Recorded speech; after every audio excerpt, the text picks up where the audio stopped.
Okay, so good afternoon, everybody. I'm Carlton Green. I am the Director of Diversity Training and Education here at the University of Maryland in the Office of Diversity and Inclusion.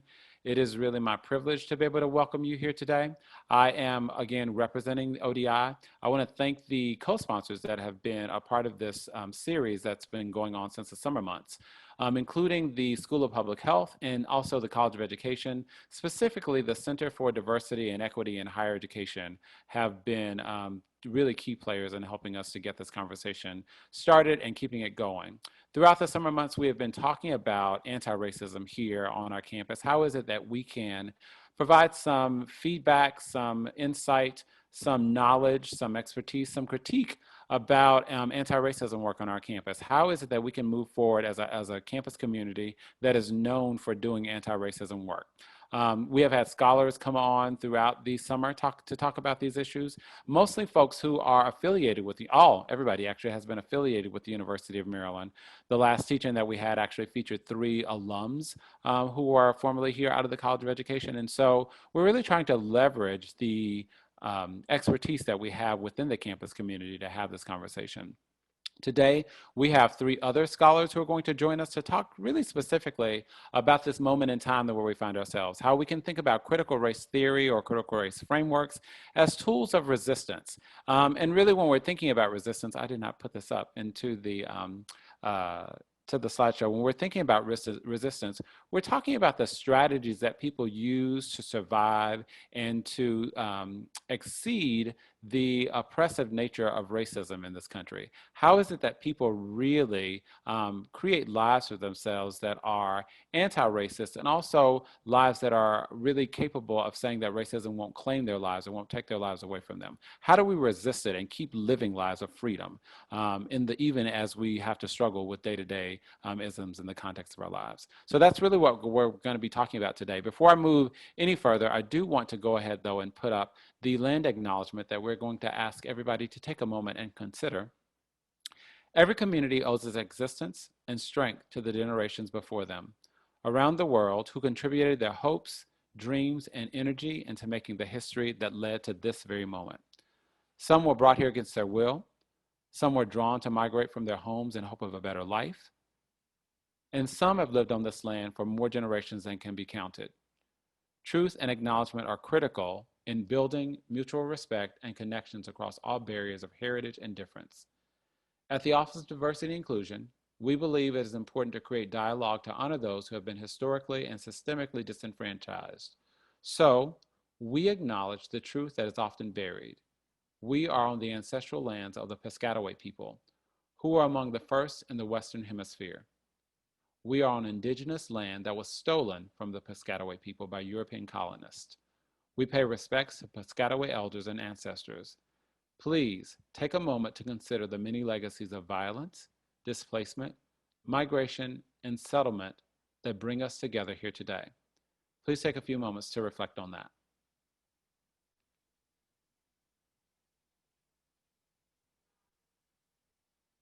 Okay, thank you all so much for partaking in that. And we hope that people can begin to incorporate the land acknowledgement into your programs or even into your discussions, your campus-wide programming here at the University of Maryland. If you have questions about the land acknowledgement, you can always contact the Office of Diversity and Inclusion or Micah over in the stamp for more information about the land acknowledgement.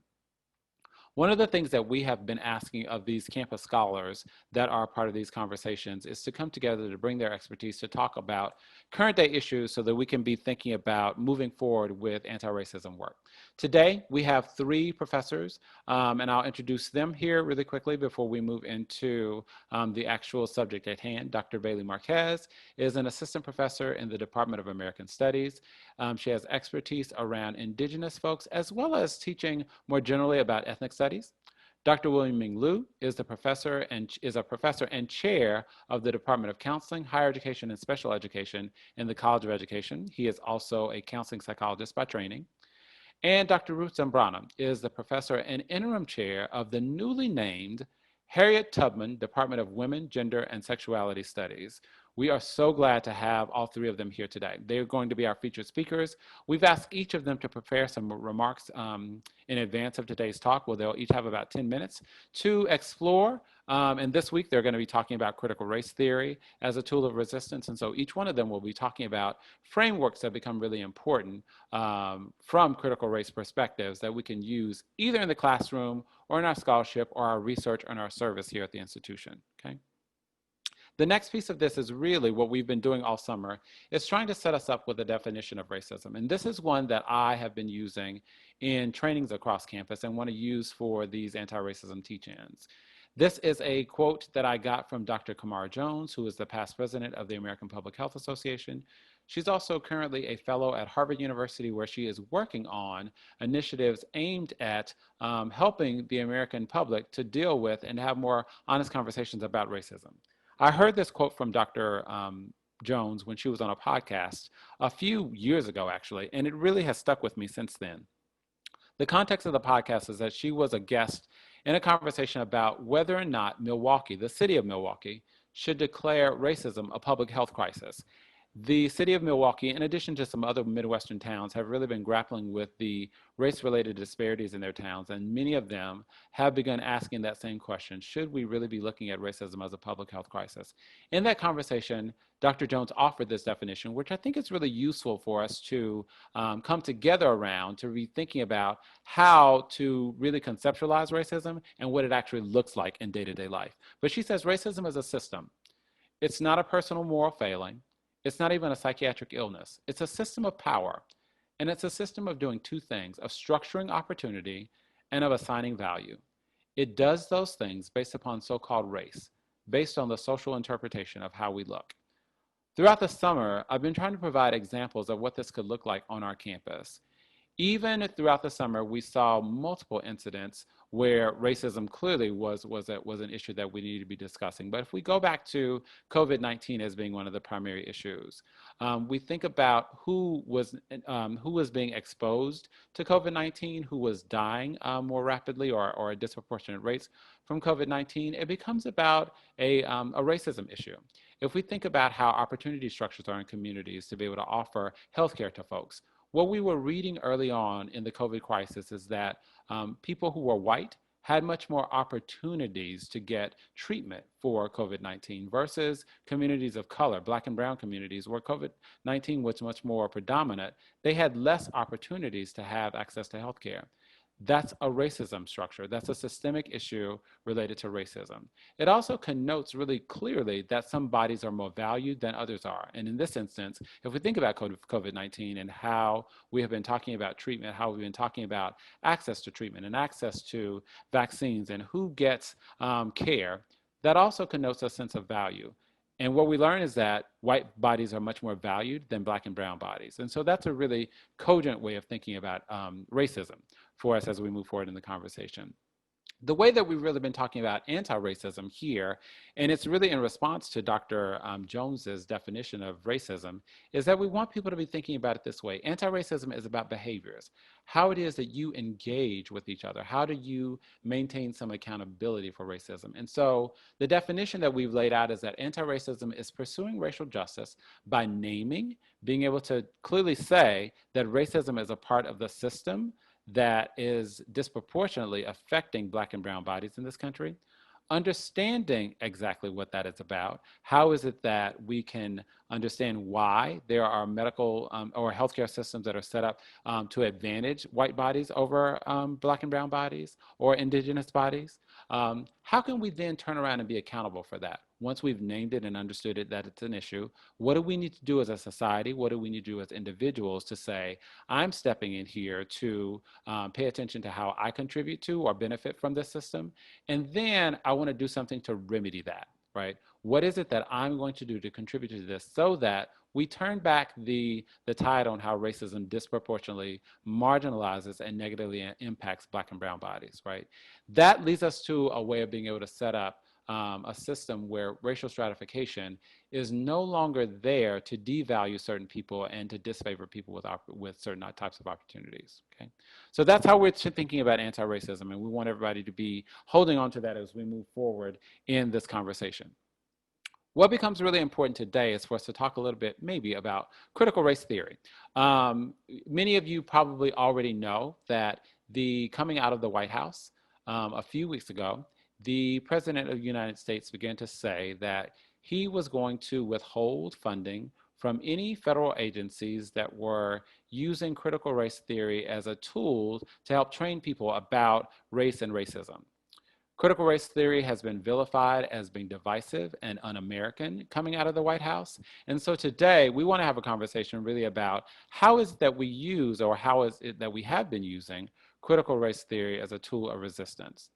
Critical race theory came about more than 40 years ago, and it started out of scholars who were writing about critical legal studies, and then there was a group that picked it up and really pushed it forward to really turn it into critical race theory. And there are 5 tenets that they were using to really talk about critical race theory, and here's what they were saying. Racism is actually a very normal, not an aberrant part of American society. It's something that we all live with on a daily basis. If you think back to the definition, that racism is an opportunity structure that favors certain bodies while disfavoring others, that is as American as apple pie, if you will. We have grown up in a country where race has always been used to favor certain people while disfavoring others.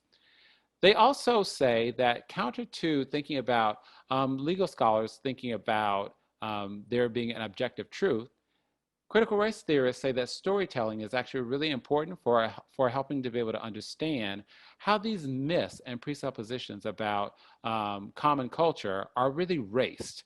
And they are oftentimes raced in ways where people of color are disfavored in these stories, or people of color are left out of these stories, or really are marginalized in a way that we are rendered inhumane in these stories. And so storytelling becomes a really important way for the voice of people of color to become a part of the conversation. If we think about something like higher education, right? Higher education was started mostly for young white men.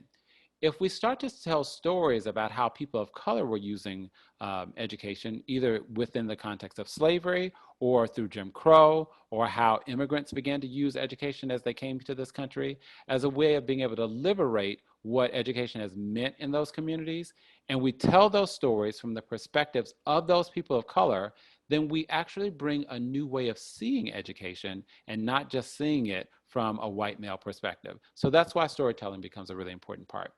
They also say that liberalism must be critiqued. And more specifically, they say that white liberalism must be critiqued. There are ways in this country, and if we go back to Reverend Martin Luther King saying that the white moderate or the white progressive is really probably one of the most dangerous components of the civil rights movement, because white liberals and progressives have often been the ones who have asked for time and grace while we make changes. Critical race theorists have really stepped up to say, we don't have time and grace in order for people of color, Black people in particular, to have their lives saved in the context of being destroyed in a racist system. So we really must critique all of the white liberal thinking that goes into saying that we have to do this very slowly and methodically. Lives are at stake, so what are we going to do now, okay? The next piece is that whiteness is property, and this really hits home for us here in education. In reading some of the theorists who have been talking about this across the years, if we look at how systems of education have really been set up to advantage or to promote white ways of being, to promote white supremacy culture, if you will, what that means is that certainly whiteness is beneficial to white people. And if you are not a white person, if you don't have white skin, if you don't have proximity to whiteness, then you certainly don't have access to the power and the privilege and the property that actually is whiteness. And so without being white, you actually don't have access to power. Here in education, the way that this oftentimes works out is that whiteness is situated mostly in the context of the faculty and who gets to develop the curriculum. And what we know is that most faculty members are white folks. And so they get to determine what the curriculum will look like. And there is a lot of academic freedom that is situated around whiteness in the curriculum. And so what we know is that people of color coming into higher education oftentimes don't have those same liberties.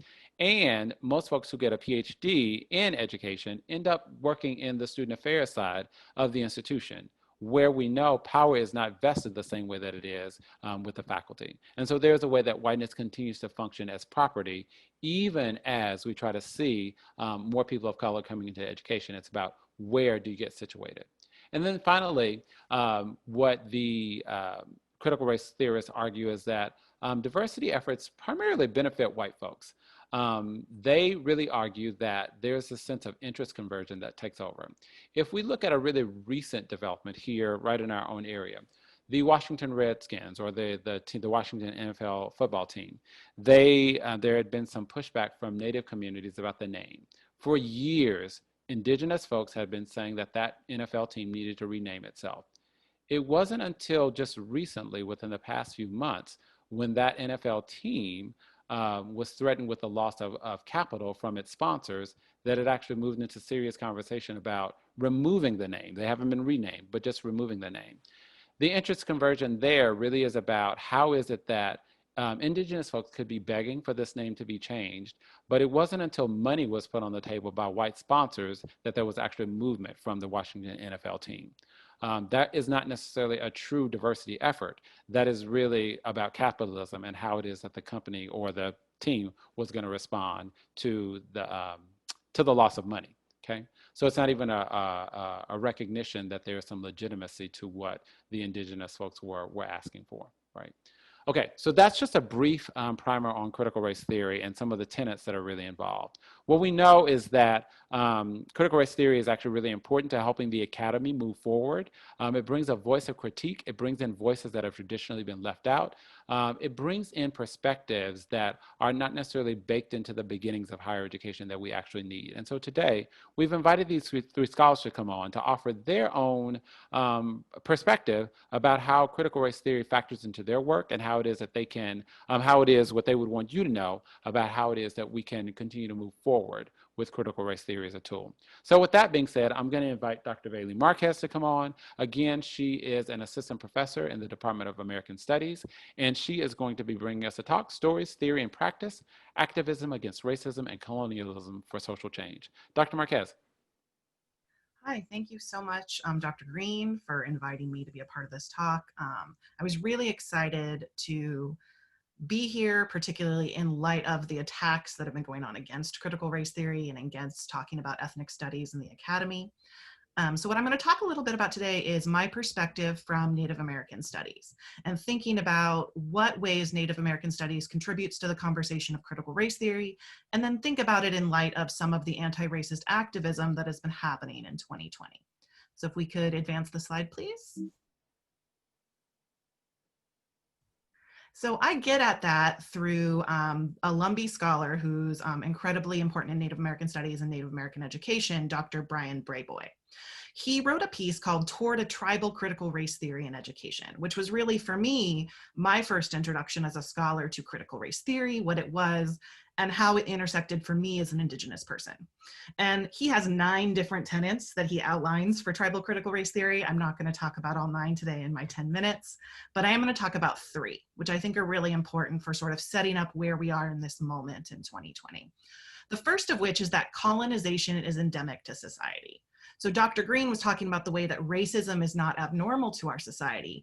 Dr. Brayboy really wants to bring in the idea that colonization is a foundational moment in our society and something that is a structure and not an event, something that moves through American society and constructs what American society is. So the first part of my presentation, I'm going to talk a little bit about that idea of colonization and its intersection with racism. And then the second part, I'm going to talk about the other tenets related to stories, theory, and practice. So if we can move to the next slide, please. So you'll see here on the right side a beautiful book called The Black Shoals, which was written by a UMD alum out of American Studies, Dr. Tiffany King. And I was really influenced by Dr. King when she was writing because she shows this image in the middle of the slide in one of the chapters of her book. And in this chapter, she talks about this moment, which happened in 2015 in Boston, where a statue of Columbus was defaced by Black Lives Matter, supposed Black Lives Matter activists, and it got a lot of news coverage. And one of the first things she says is that prior to this, Indigenous groups had been vandalizing this statue actually for a long time. And it wasn't necessarily getting coverage because it was expected that Indigenous people would vandalize a statue of Columbus. But this particular moment in 2015 got a lot of news coverage because it was tagged with Black Lives Matter. And Dr. King really goes through and talks about some of the reactions to this, which are really illuminating. She says, one person interviewed said, "Why? Here, it just seems so out of place." She also looked through comment sections on some of the news sites, and one commenter wrote, "What a moron. Columbus had nothing to do with African Americans." And what Dr. King really points out to us is that this is a way of sort of eliding the connections between indigenous genocides and enslavement, slavery, and current day racism. And that when we think about it, we have to understand the way Columbus was involved in creating the slave trade and enslaving and killing indigenous people. And that we have to keep these connections of conquest sort of in the forefront when we think about the work that we're doing for anti-racism. And so I wanted to juxtapose that moment in Dr. King's book with this picture on the left, which is a picture from 2020 in Baltimore, very local to us in the Baltimore Harbor, of the pulling down of the Columbus statue there. And what I found fascinating was 5 years later, I actually found a lot fewer of those sort of reactions against sort of this connection being made. And if we can go to the next slide. In fact, the activists who were talking about pulling down the Columbus statue really tried to hone in on this interconnection. So as they were marching, they were shouting slogans against gentrification. They were calling for defunding the police. They were calling for reparations. They were calling for housing for the homeless. And they talked about pulling down statues that honor white supremacists, owners of enslaved people, perpetrators of genocide, and colonizers. So they're making an inherent connection in activism between colonization and anti-racism efforts, which was really heartening to me in thinking about the type of work we're doing for anti-racism and making those connections really explicit. And if we can go to the next slide. So, however, there's sort of a limit to this, and I think we need to understand what the limits to that are and the ways people respond when we reach those limits. So in another moment in San Francisco, 3 statues were toppled in San Francisco's Golden Gate Park. And you'll see here down at the bottom that it says Father Junipero Serra, who has been a really contested figure in relationship to Native American studies and the founding of the missions. Francis Scott Key, who wrote the national anthem and was also a slave owner, as well as President Ulysses S. Grant. And his statue is the one that really caused the great uproar. So if we can go to the next slide. You can see sort of 3 Twitter responses that were all reported on in the Hill, and I'm sorry if they're a little bit blurry, but talking about the pulling down of Grant's statue by Black Lives Matter and other anti-racism activists.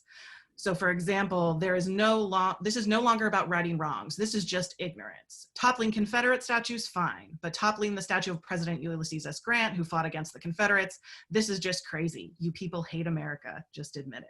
So we see some of these echoes of sort of this idea that if you call out racism or colonialism, that you hate America, but also sort of a stating that there's a limit to the types of statues we can tear down.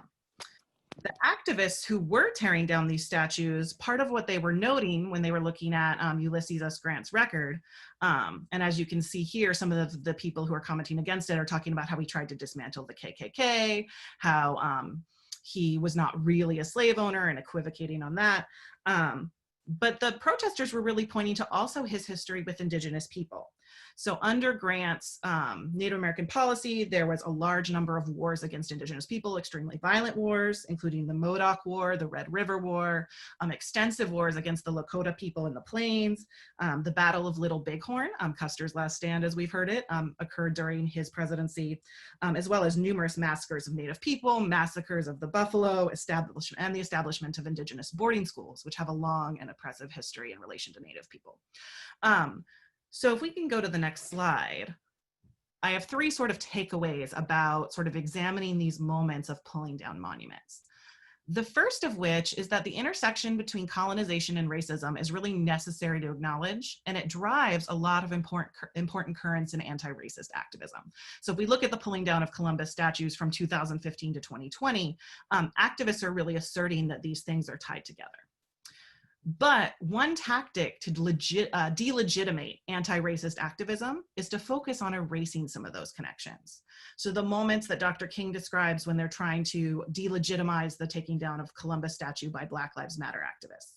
or when they're trying to delegitimize anti-racist activists pulling down a statue of President Grant. They're trying to tear apart that connection and state that because he did some good things in relationship to fighting slavery, that his connection to colonialism shouldn't necessarily matter in the same way. And activists are asserting the opposite of that. So really, I want to say that part of the work of anti-racist education is to make sure we're strongly asserting those connections between Black and Indigenous lives, the same way that activists are doing in their work currently. And so we can go to the next slide. I want to, in this last part, talk about these two second tenets that I have here, numbers 2 and 3. So one is that stories are not separate from theory. And this is similar to what Dr. Green discussed in outlining the tenets of critical race theory.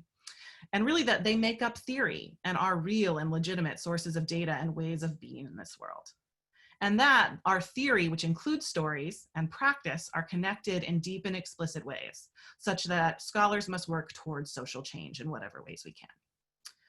So if we go to the next slide, I'm going to tell a short story here about Minneapolis. So Minneapolis, as we all know, is the place where George Floyd was murdered at the hands of Minneapolis police. We oftentimes don't tell the stories of the Indigenous community of Minneapolis. Minneapolis was a location where many Indigenous people were relocated to during the 1950s and 60s, and it was the location where the American Indian movement was founded in 1968. And actually, one of the reasons for the founding of the American Indian movement was actually to create police or patrols against the police who were attacking and brutalizing Indigenous people within urban Minneapolis. So the American Indian movement and sort of that foundational history of thinking about Indigenous peoples in Minneapolis oftentimes isn't talked about when we think about the location.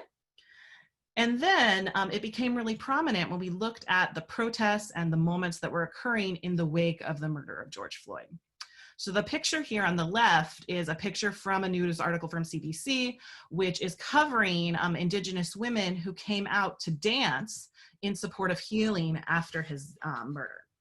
So the jingle dress, as you can see here, the women are wearing dresses that have these little cones on them. When they move, those cones make a jingling sound, and it's called jingle dress dancing. And this form of dance actually has roots in the Ojibwe culture, and it has roots in story. So in the story from the Ojibwe culture, there was a father whose daughter was ill, and he sought a vision to figure out how to heal her. And the vision that he was given talked about creating this jingle dress and then having groups of women dance for healing and putting healing into the hands of the Indigenous women in the community. And Dr. Brenda Child, who's an amazing scholar in Native American studies, has looked at this history and discussed how it actually came about during the 1918 Spanish flu pandemic. So yet another connection to our moments now. And all over the United States, Native women and Canada as well, Native women have been dancing virtually in support of healing from the COVID-19 pandemic, which has hit Indigenous people particularly hard. But Native women also came out from their communities in Minneapolis to support Black Lives Matter protesters in the wake of George Floyd's murder and to dance for healing in that moment. And if we can go to the next slide. In that same time frame, when Indigenous people were dancing for healing in support of George Floyd, there was also a largely covered event where a Native American nonprofit, Migizi Communications, which served Native youth, was burned down because it was close in proximity to the police station. And this building burned down, burning down a space that Indigenous people in the community had relied on for a large period of time. And actually, American Indian movement patrols had been walking the area to try and protect it as much as possible. And so I point out all these moments converging in Minneapolis to think about, one, how they show how colonialism and racism is linked, but also how we use our stories and our histories as a way to examine present moments. So Indigenous people in Minneapolis could have blamed protesters and could have blamed what was going on with the uprisings in Minneapolis for this fire. But if we go to the next slide, we see that instead they recognized these connections and used histories and stories to think about it in context of each other.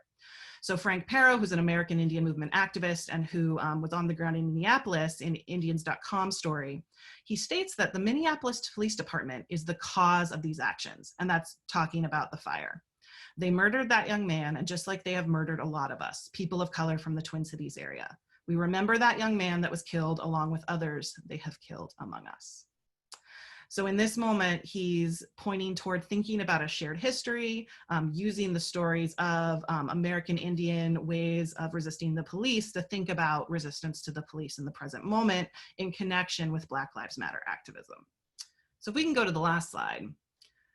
Just some simple takeaways I want to think about from this is that our histories and stories, the jingle dress story, our histories of AIM activism, are important ways to understand our present and should really work to drive our practice in activism, as Dr. Brayboy discusses. And our stories and experiences really serve as important ways to make those connections between struggles against racism and colonialism, and forcefully finding ways to make sure those connections don't get lost by those that would seek to erase them. So thank you very much. Thank you so much, Dr. Marquez. Thank you for being here and for highlighting really the importance of bringing Native voices into this conversation. Oftentimes when these conversations are had, we don't necessarily include Indigenous folks here, so we really appreciate that perspective. And hopefully you can stick around, or you will be here, and we can talk more about what that means to be acknowledging some of the connections between these communities. And also thank you for really amplifying that first piece around storytelling, how it's really important with regards to critical race theory. We know historically that these voices were left out of printing presses, or sort of like just left out of books. And so these are the voices that we need to hear in order to be able to understand a full story about race and racism in this country. Thank you so much. Okay, so next up we have Dr. William Ming Lu, who is again in the College of Education and a fellow counseling psychologist. Welcome, Will. I'm so glad to have you here today. Thank you very much for having me. And we did not coordinate any of this, but interestingly, I think a lot of our presentations are going to converge. So, as we start to think about CRT as a tool of resistance, I want us to first discuss the challenges to even achieve what Derek Bell calls interest convergence. And I want to start by sharing a little story. So after one of my talks on white supremacy and white privilege, several white parents approached me with a question. When would it be a good age to start talking to their children about race? And so they had in their mind some mythical age when their children would be able to understand race and racism. After all, race and racism are far too complex and burdened with sadness, and they couldn't bear the thought of their good children feeling the shame of being vilified as racist for simply being a white person. For them, race was about racial diversity, which should be celebrated and enjoyed. They want to use terms like racial progress rather than progress against racism. They wanted to use terms like racial motivations and racially charged rather than simply racist to describe racism. And so begins the problematic and contradictory ways that white kids are socialized into whiteness and the language of race. So for these parents, there would be a time and a place to talk about racism, but there was also no great urgency.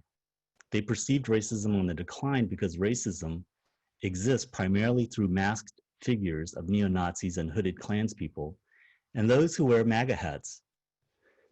For these parents, bias and bigotry and racism came from low education, bad manners, etiquette, poor life choices and behaviors. But not talking about race and racism means that these kids also lose an opportunity to develop a sensitivity to racism. It's what Solorzano and Dasso call a theoretical sensitivity that comes from intentional practice. So they're not able to calibrate their understanding of the subtle ways that racism persists. As a result, kids of color know racism, while white kids know racism.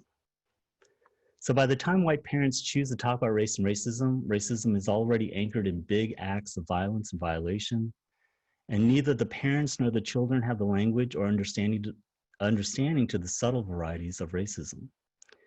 So, similarly, when we look at the videos that record Karens and Kens and, their violent ways of expressing racism, they're interesting insofar as that they're recording these sort of these explicit examples of the racism in our public spaces. And so they're good insofar as, like I said, they're recording them. But the problem is that these are big events, and these are recordings that sort of keep replaying what racism is supposed to look like.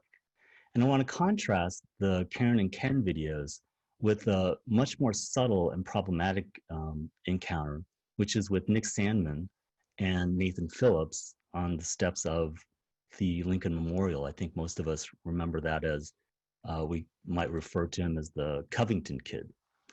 And to every person of color that has ever seen that picture, every person of color knows that smirk. They've seen that smirk. They've seen that stance. They know that person. And so, but when you talk about racism, it's really hard to describe it's hard to articulate what that particular interaction is to people who don't understand the subtleties of how racism persists. So along the lines of not talking about racism, the parents were also establishing what Leonardo calls a racial alibi. And so this alibi provides a preemptive defense against being considered or even labeled as racist, because after all, they're not products of poor home environments, nor were they racially insulated from diverse experiences. They become the atypical white person in their minds. But in case they do engage in racism, they at least have an alibi, which sounds something like, I'm not racist, sort of fill in the blank, right? Because I have BIPOC friends. So another problem is that these parents are also teaching their kids a particular kind of white allyship that's steeped in the empathic fallacy. And here, white feelings are the central and important key to transforming racists into non-racists. Additionally, it also means that white individuals believe they understand the experiences of people of color and thus racism, even though they've never experienced racism. So the lack of urgency from these parents also exposes the white racial frame, or what Leonardo and Mills consider to be the white epistemological position that assumes racism is easing and getting better. This is white liberalism and its investment in racial progressivism. So in other words, these parents are teaching their children that as long as people are treated equally, then racial progress has been achieved.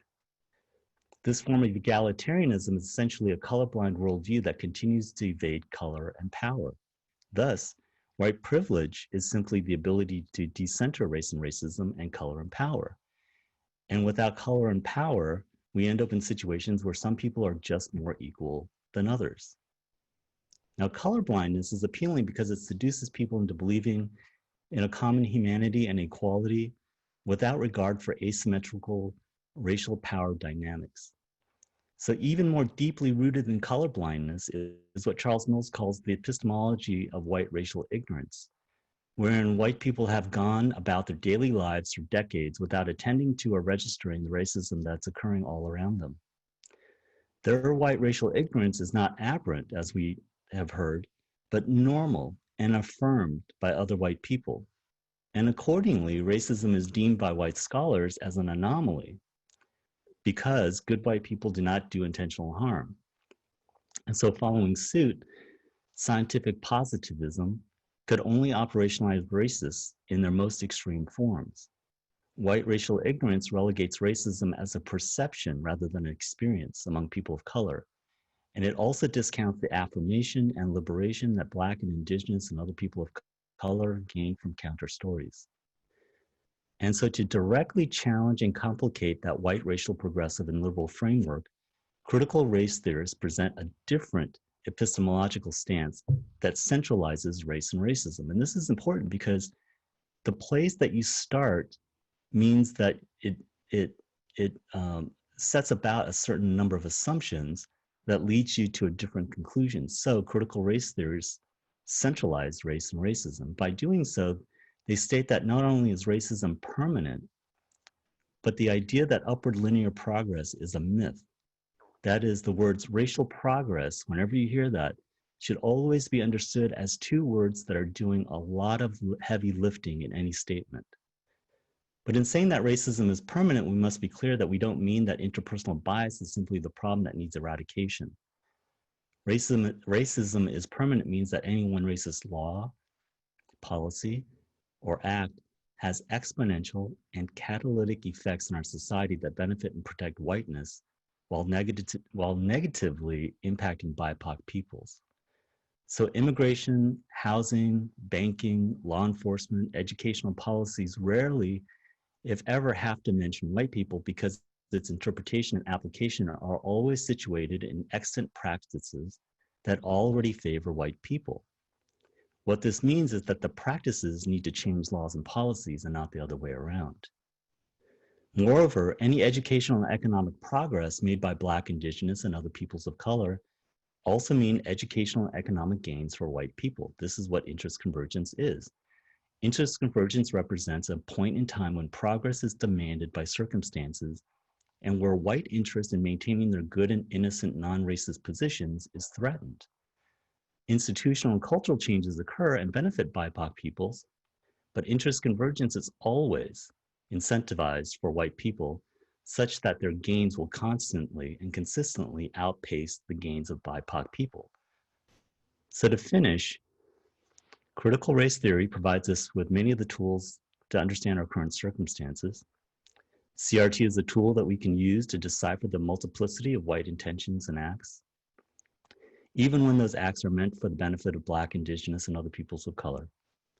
CRT helps to frame our healthy skepticism of white intentions and actions. And as many of our students and colleagues are discovering racism and talking about institutional, structural, and cultural white supremacy, it is a fair question to ask, why now? Thank you.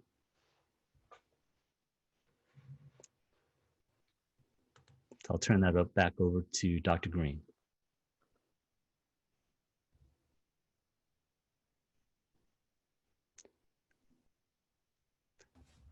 Hang in there with us, Dr. Liu. Getting Dr. Green back in. I thought I was unmuted.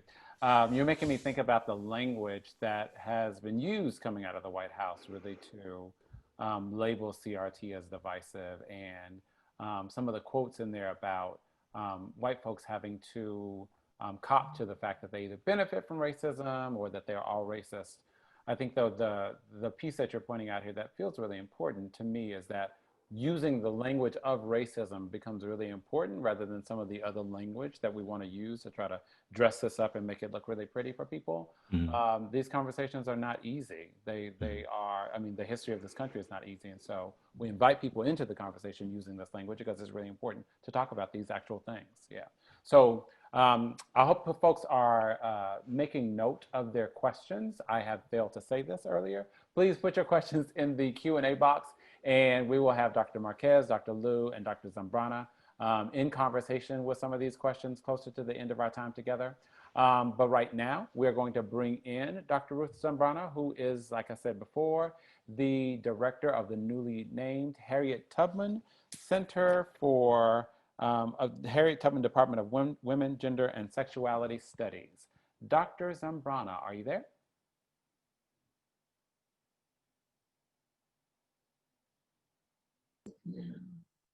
Okay. Okay. Good afternoon, esteemed colleagues, faculty, administrators, students, and staff. I first want to thank Drs. Green and Dodge for the invitation, the opportunity to discuss an actionable yet scary term called equity. I also want to thank the staff, Team Maya, Allison, and others who made this happen under not so easy conditions. I also want to thank now Dr. Marquez, and Liu for really excellent and truth-telling presentations and setting a strong foundation for me to talk about action. How do we translate some of this into action? So let me start out with what I consider and know from experience why a conversation on equity is very much a difficult conversation. And I think, as Dr. Carlton Green has pointed out, primarily it is a difficult conversation because it inevitably draws upon the roots of why we even have to discuss it, which is history, maltreatment, and structurally raced institutions.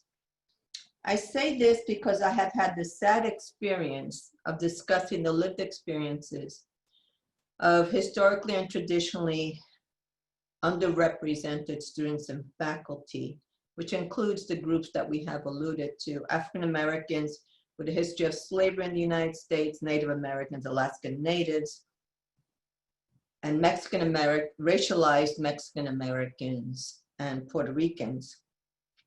In terms of their barriers, challenges, Black-brown tax, severe underrepresentation, and to propose equity measures, only to look out to see a face of blank faces.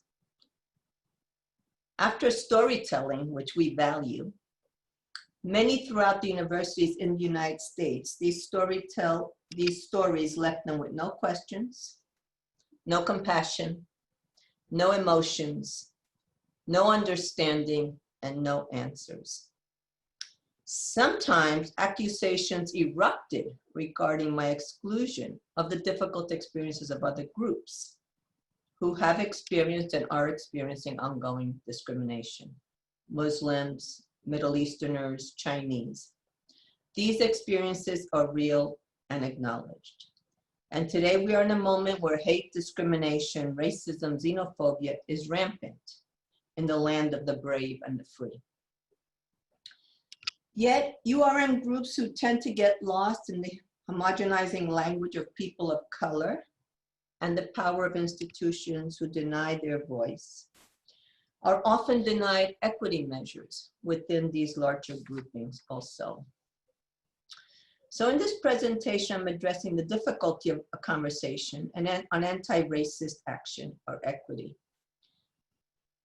So why is it difficult?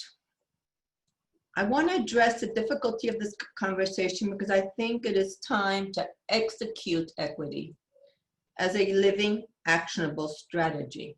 The time has come, and we must be able to get past the term difficulty, which is one way, I think, for majority culture not to truly engage. So why is it difficult? I think that it's difficult because we need to acknowledge that engagement in a race conversation is difficult for both sides. I think we need to be in a conversation, next slide please, that requires understanding of US origins, story, and history. We need to accept our origins, as has been mentioned several times, because the myth of immigration continues to deny that the people lived here when the conquerors came. And it is precisely our origins that provides the rationale for the importance of equity. Oftentimes the conversation is difficult because dominant culture is not familiar with it. It is not part of the daily discourse. They have not thought about equity and equality. Terms like structural racism scares them. For others, no one has ever discussed this with he, she, or they with kindness and empathy. And that's an important reason. Language feels uncomfortable and angry. So when URMs are angry, it's uncomfortable.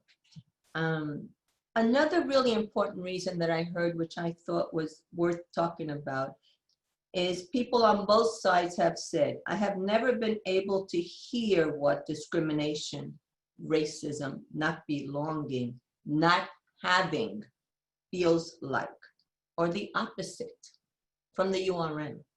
I have never been able to hear what acceptance, belonging, and being valued feels like.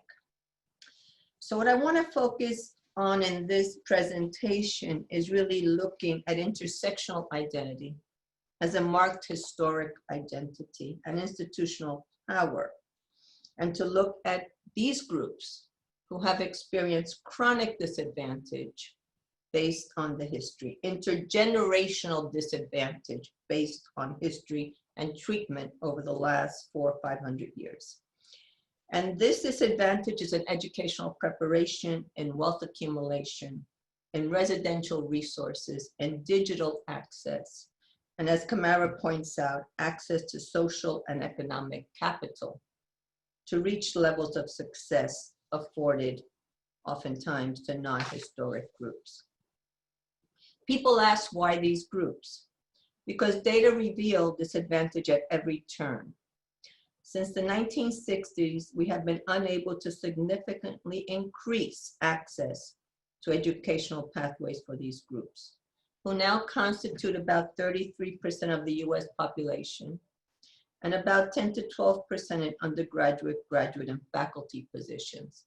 And when we look at the professions, physicians, lawyers, accountants, etc., they represent less than 5% in these prestigious professions. When we talk about these groups, again, we are discussing disproportional disadvantage and examining how race, ethnicity, and wealth map together for these groups. So I am a sociologist, so I learned early on, I have been in the academy 40 years, that perhaps it was important to show the data. We cannot speak about race, ethnicity, and class without looking at the data and actually looking at the disadvantage. So first I want to look at education. Next slide, please. So when we look at education, actually I have data that from 1988. Overall, the figures have not changed considerably, and I think Dr. Liu alluded to this, that majority culture want to talk about racial progress. But when we look at 40 years of education, and that 2% or 3% of the law profession has only 3% African-American women, we are not really talking about progress. So you see here that for undergraduates, about 10% are African-American, and we see a decrease over the last 2 years. Then the doctorate, we see a slight increase. And in faculty, we see a slight increase. Now this 5% has not changed since the 1980s. For Hispanics, for Native Americans, we're seeing a decrease, a significant decrease over these three pathways, bachelor, doctorate, faculty. And for Hispanics, we see a small increase, which is due predominantly to the influx of South Americans and Central Americans after the severe civil unrest in their countries. So then we look at wealth data. Next slide, please. The wealth data is even more shocking. I don't know if you could open that a little bit, Dr. Green. So what we see here is striking, unfathomable differences. For wealth, we see whites is 111,000. For Latinos, about 8,000. That's their wealth accumulation. And for African Americans, 7,000. The lack of assets is essentially what has been decreased due to the structural racism, the policies and practices in this country that have closed the opportunity structure. So oftentimes when we look at the disadvantages, the intergenerational historical struggles has to do with poor educational systems. Many of you may be aware that the school system in each residential area, which is highly segregated, is based on real estate taxes. We also know that real estate in African American neighborhoods and Latino neighborhoods are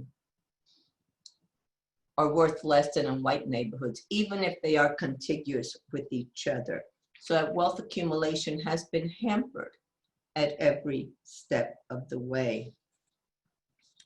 So African Americans and Hispanics are significantly less likely to be employed, are also significantly more likely to earn less, are less likely to have employment-related benefits, which of course is part of the wealth accumulation in this country,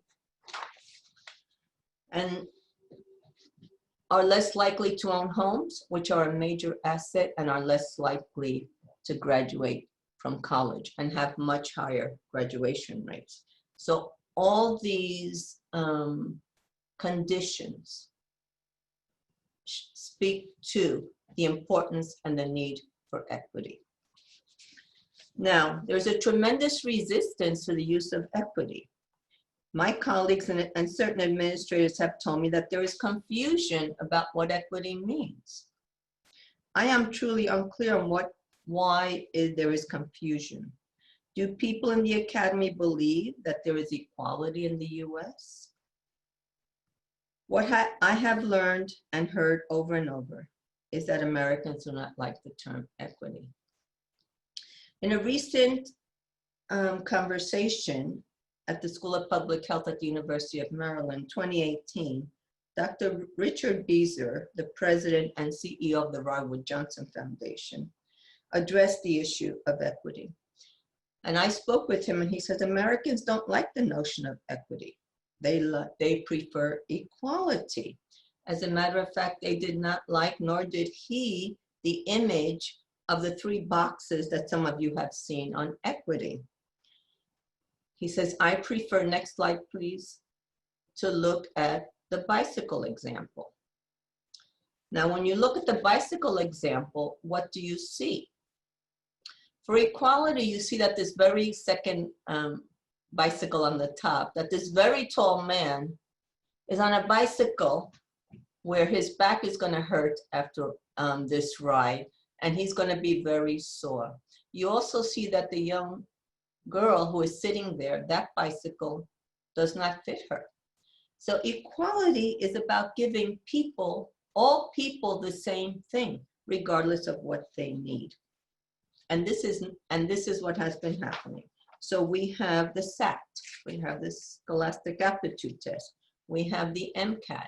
There's an assumption there that everyone has an equal preparation to successfully take these tests. Yet we know that this is not the case due to the wealth inequity, due to educational inequity, due to the intergenerational wealth issue, and the then lack of access to resources that many of these young people have. Next slide, please. So I have been looking up definitions of equity, and equity is a legal term that talks about fairness to achieve equality. So you cannot have equality without equity. To me, that's pretty simple. Equity is about what Dr. Jones talks about. It is restructuring opportunity and assigning positive value in response to social, economic, health, and other needs to assure a person's success. The second definition on the bala, equity is to acknowledge that both historical and current practices have limited the full participation of individuals from underrepresented groups in our academic system, affecting their introduction, ascent, and acquisition of power in our academic hierarchies. So how do we know? One of the things that I have been observing is that all the terms that come about in the last 10 or 20 years, including diversity, equity, critical race, etc., have been intersectionality, have become faddish, unbordered, as one of my colleagues calls it, so that it applies to everything. And I think the challenge we have before us is how do we assure that equity maintains its value, its definition, to restructure opportunity and to assign positive value to those who have historically and chronically been denied access to the opportunity structure. The other thing that's really important from a sociological perspective is that the term equity, when we talk, it acknowledges structural racism. It acknowledges historical and current practices that have limited participation, allows us to stop blaming the victim, stop blaming the URMs for their lack of larger success rates in education, wealth, etc., and begins to turn an eye away from individual, you can pull yourself up by your bootstraps.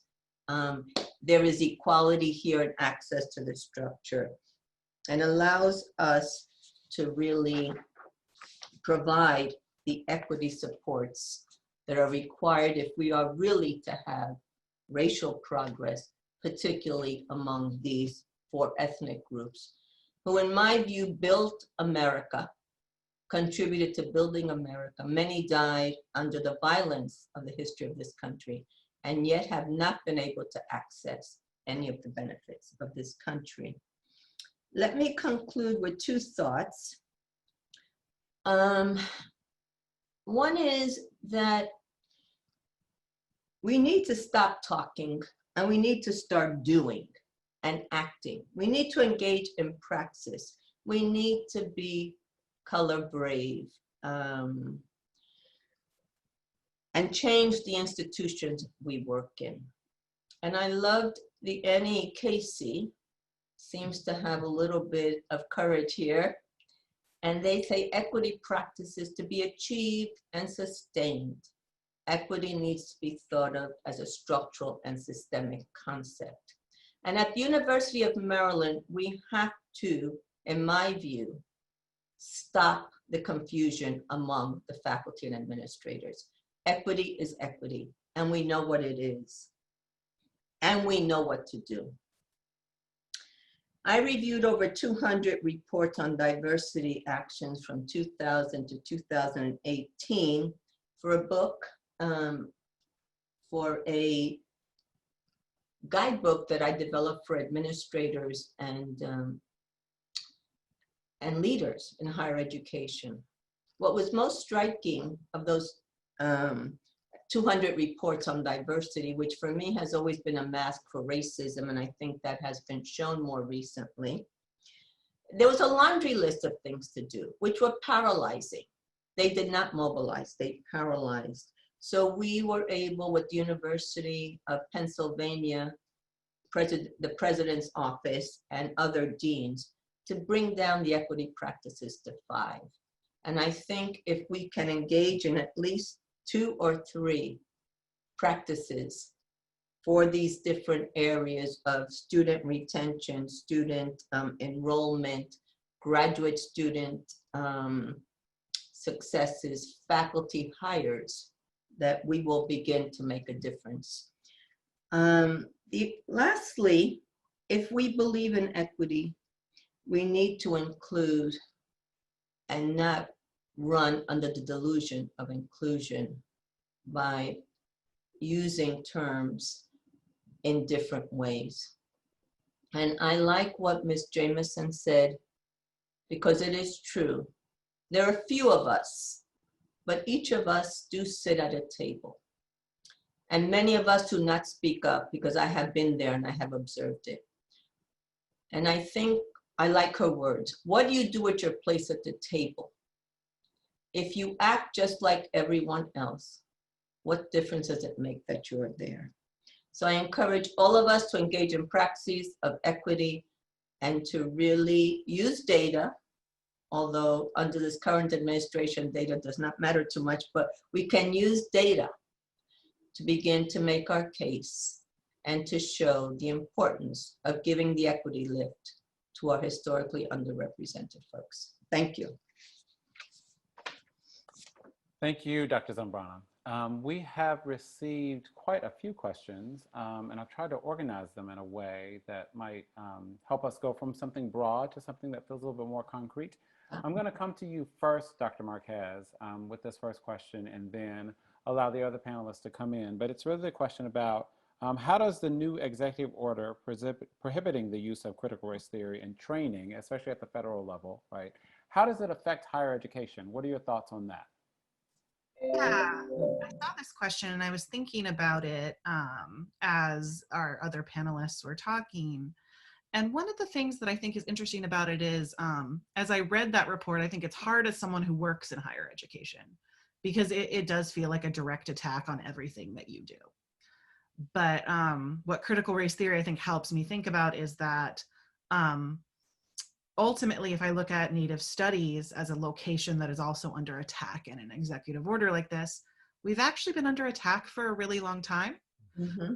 If we think about historically the ways in which programs like Native studies, ethnic studies, African American studies have always faced these sorts of attacks. I was a high school teacher in another life prior to this one, and the battles over ethnic studies curriculum was a huge battle that we fought. So I'll be honest to say that I have a lot of fear for how this influences local level issues, because federal policy is going to influence local level and state level funding decisions and other issues in relationship to both universities and K through 12 schools. So for me, I think some of those fights, because I've been involved with them at local levels of being a high school teacher, are scary, because that's where a lot of those really tight funding decisions are made, and the decisions around curriculum are made. But also I think about where is it that a lot of our federal funding comes from for higher institutions? And one area that concerns faculty and graduate students a great deal is research funding. So as someone who may be applying for federal grant funding, what does that mean for those of us that do this kind of work that is really working toward anti-racism practices? And the way systematically federal policies like this could end up with things like underfunding for that kind of work. And the ways that I think particularly universities need to invest in anti-racism work in specific ways, knowing that those funding sources could be at risk. So one example I know in the College of Arts and Humanities, Dean Bonnie Dill Thornton has supplemented our innovation grant funds with ones that specifically address work around anti-racism and justice. So thinking about the ways we actually can financially invest in those sorts of things in the wake of these types of federal orders, I think is really important. So those are sort of my thoughts. Yeah, I hear a lot of people talking about their concerns for research and how it'll be impacted. Dr. Liu, do you have thoughts about how this federal order or this executive order might affect higher education? Thank you for the question. I would echo everything that Dr. Marquez has just mentioned about the financial impact potentially with the funding grants. I think that's going to be significant. I think there's probably, if this continues, it'll certainly impact funding decisions for public universities like ours in some particular way. I mean, it's going to trickle down to the state level. But I think the immediate impact is that it's going to sow a lot of chaos within the classroom. And that is the hallmark of our current administration, which is that it create as much chaos as you can and don't get anything done. So if you read the executive order, you should take some time just to read through it.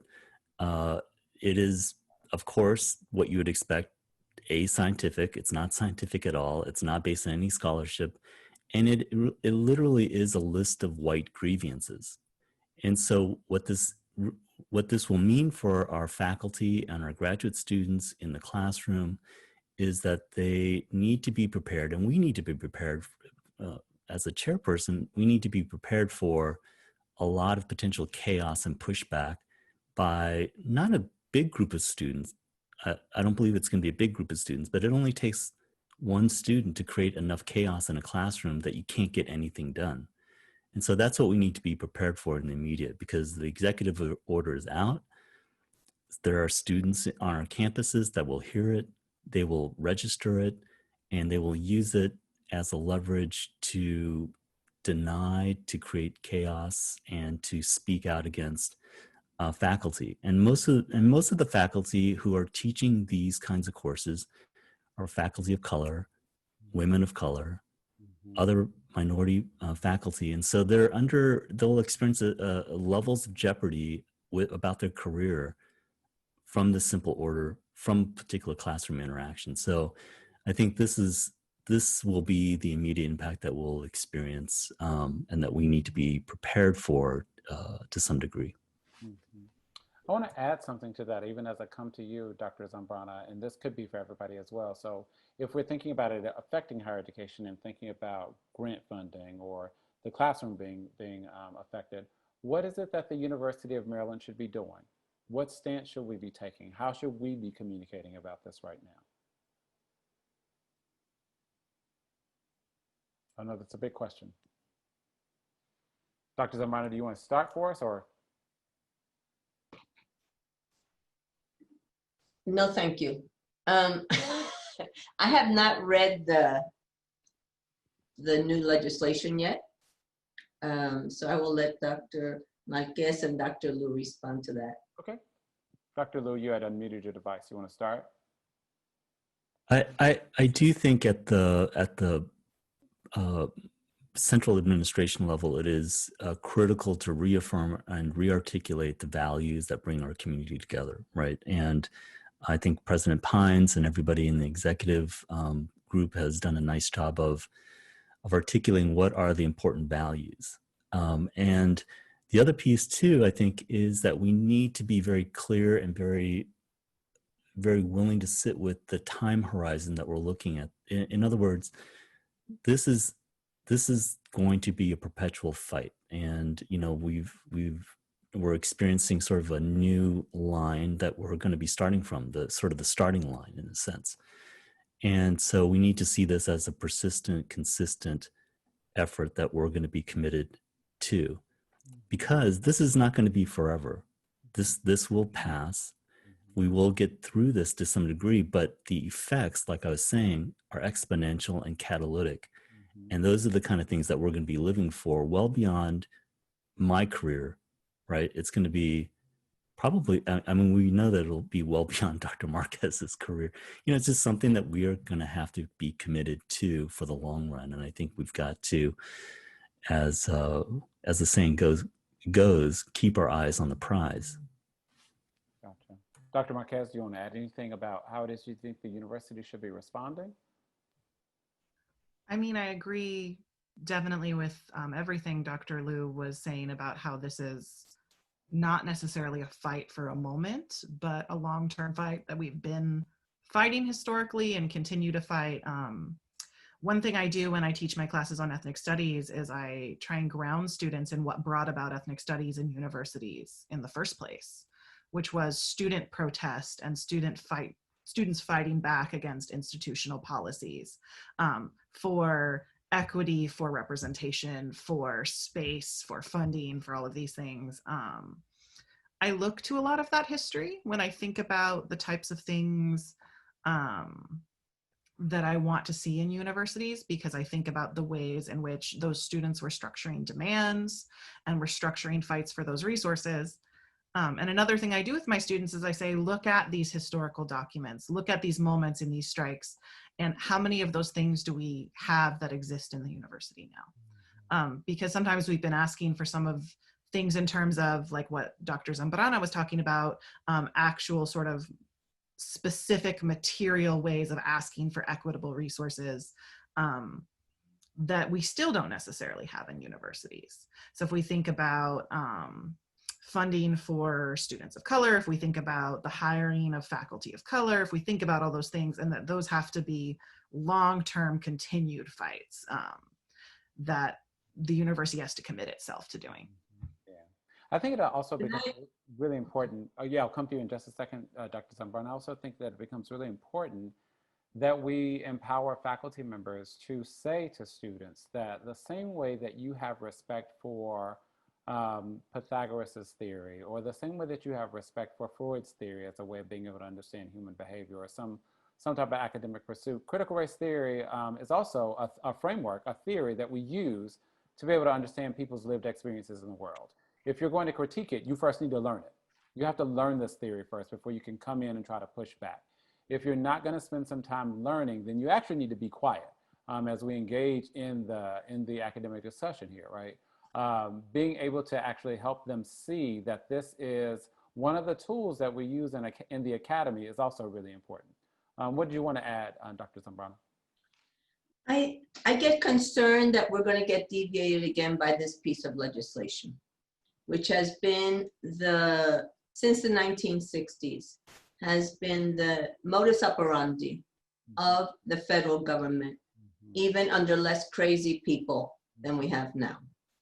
And I think we as faculty who are committed to equity need to be careful and to watch ourselves and to say, well, that we have always had this struggle, as Dr. Marquez was just talking about. We have always had this struggle because affirmative action, a long fought legislation, and we fought it, we saw it, and then we saw it sort of moved out into diversity. And then we saw diversity roll out into who knows what, and to an anti-racist measure. And many of us have stuck with this notion of affirmative action because it's clear to us. So I would say that the university should first try to engage faculty, and I've been saying this for years. We have universities are relatively conservative places, the truth be told. So how do we engage our faculty to really begin to think about the importance of equity, critical race theory, history? I think that's number one, regardless of this legislation. We cannot allow us to derail us and put energy into something that, woo, so I think that's important. I like your idea. Yes, our students in our class, you want to take this class? I'm going to teach this. Now, I know, and I'm very much aware of the delicate balance that particularly early career faculty have. But this is not about being a lunatic in public, but it is about gently sort of driving people in those places. I think so faculty is important. We need to, majority culture faculty need to be told or informed or engaged. We do not have much racial progress. We just want you to know this. So that's number one. I think the students we do need, and we've already talked about this, continue to engage in the equity practices that we think are important, And so I get very concerned when we get deviated into some new legislation. We've been fighting this. I've been an academic for 40 years. And Dr. Liu probably not, but we've been fighting these derailments. And when we lose energy from the few people that we have who are allies and who are committed, we are in deep trouble because we're only going to regress all the way back.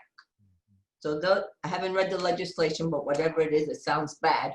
And we can't let it derail us. Okay. Here's the next question, and it really, this comes out of, it felt like Dr. Liu's talk. Somebody was asking, could you explain interest conversion again? Because I didn't really fully understand it. And I think that could get us into thinking too about how do we use, well, this seems to be a series of questions, and I want to plant this for Dr. Marquez and Dr. Zambrana. How do we use critical race theory to really inform radical practices and policies to move us forward in higher education? But I want to start with Dr. Liu providing I guess, restating the definition or explanation of interest conversion. Sure. I'll start, and I hope my co-panelists will jump in and clarify and correct me if I'm wrong. Interest convergence basically is this notion that how does a system that has been bent on, let's say, marginalizing and oppressing a particular group of people of color for so long suddenly change course and be accepting of them? Right? At what point, what creates that leverage that can occur? And so interest convergence, I think Derek Bell was talking about the Brown versus Board of Education, the first Brown versus Board of Education decision. And what he was writing about is that the U.S. affirmed the need for school integration in this particular school district, in part because the larger landscape of the U.S. Of the United States was at stake. They couldn't go about in their, at that time, sort of imperial and colonial practices of democratizing the world when they couldn't also practice democracy and treat people of color, black families well at that time. And so they needed to correct it. They needed to be accepting of it. And so interest convergence simply is that point, that specific point in time when a correction occurs. And it feels as though for many communities of color, the dam broke, and suddenly all these things came about. But really, it's a small correction. It's a small effort to accept and say we're doing the right thing. All the while, all these other things are still happening, right? So the Brown versus Board of Education, the first decision was important in terms of correcting the tax issues with certain families. However, all this other functioning racism was also occurring at the same time, right? So, but it allowed the U.S. government to say, look at what we did, right? We are a good self-correcting system. And that particular piece goes into what Derek Bell was also saying, that it leads us into this notion that that there's racial progress, that it's linear, right? And so it contributes to a number of different problems that critical race theorists discuss. So let me stop there and open that up to other panelists, please. Dr. Marquez or Dr. Zambrana, do you want to say more about interest conversion or give an example of what it looks like? I remember reading a little bit about this in preparation for today, and one of the scholars talked about affirmative action as being a form of interest conversion, really thinking about affirmative action being a way of remedying past racial discrimination in hiring and other aspects of public life. And what we find out, though, is that white women turn out to be the beneficiaries of affirmative action. And in some ways, it becomes an interest conversion, because what we see is that people get behind it at one point in history anyway, because it benefits white families. So we're like, on the face, it looks like we're doing something to promote the well-being or the welfare of people of color communities, when in fact, it's benefiting actually white families. And so because white women go to support their white children and their white husbands with this money that they're now getting from these affirmative action jobs that they have, right? And so there's this conversion, seemingly, of interest there that really, that it appeared to be benefiting people of color, but in fact, it's really not, okay? But I think a good example of interest convergence, and I like what Dr. Lewis is saying. I mean, it is about, well, first it has to have a focus. So in this case, we're talking about you historically and traditionally underrepresented folks, Native Americans, African Americans, Mexican Americans. Things like the open admissions programs. I don't know if any of you are familiar with that, which I worked in the 1970s and 80s. Any student, and this, I worked in Central Harlem in New York. Any student who wanted to go to college could come and spend 1 to 2 years in open admissions, and we would prepare them. In other words, many students currently who are from these historically underrepresented groups are in really low resource schools, and therefore are not prepared to compete with either white upper middle class students or with international students. We're just not prepared. We didn't have the access to resources. We didn't have the summer programs. We didn't have the summer vacations. We didn't have any of that, right? We didn't have the special consultants to tutor us. So open admissions allowed us to provide the types of resources, which was mental health. We were all counselors, help with family, with health insurance. And we were the bridges and the mediators between the professors who didn't think they should be there and their ambitions. It was a very successful program. And I think University of Maryland needs to do about something like this. And it was interest convergence with the leadership, a institutional leadership and the needs of that community, which we have been arguing forever. The other example, which is more contemporary, which is part of my University of Pennsylvania, we got together 100 presidents and provosts from all over the country. And it was interesting, we were not allowed to record or take notes or do anything, so they could speak freely.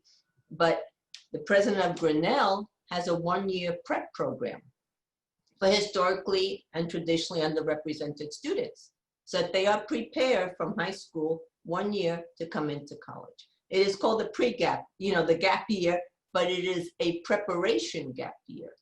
So we know what to do. There are a lot of things. Interest convergence has to be the acknowledgement of that history, the acknowledgement of what Dr. Jones talks about, the devaluing and the lack of opportunity, and a interest in the convergence of we're going to provide the supports necessary for success, which is equity. But equity is not an American value.